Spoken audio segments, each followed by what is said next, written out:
साहब किसी बंदे को खुश करना या खुश रखना, ये कौन सा कोई बड़ा मुश्किल काम है, ये बहुत ही आसान काम है। बस आपको एक काम करना होगा कि आप खुद किसी बीमारी में मुब्तला हो जाएं, कि आप दलदल में फंस जाएं, पागल बन जाएं, परेशान रहना शुरू कर दें, आप दुखी रहना शुरू कर दें, आप रोशनी से निकल कर अंधेरे में चले जाएं, तो आप खुद देखेंगे यार आपके आसपास आपके दोस्त, रिश्तेदार, अजीज़ो कारब सब खुश हो जाएंगे।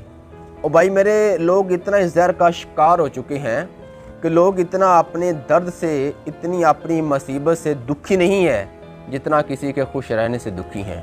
और किसी ने एक आदमी से पूछा, जनाब ना तो आपका इस बंदे से कोई तल्लक है, ना आपका कोई झगड़ा, ना आपका मसला, फिर भी आप इस बंदे से इतनी नफ़रत क्यों करते हो? उसने जवाब दिया, मैं इसलिए इससे नफ़रत करता हूँ कि लोग इससे मोहब्बत करते हैं। यार ये तो हाल है ज़माने का। तो किसी को खुश रखना, किसी को खुश करना, ये कौन सा कोई बड़ा मुश्किल काम है। आप खुद गम में मुब्तला हो जाए, लोग खुश हो जाएंगे।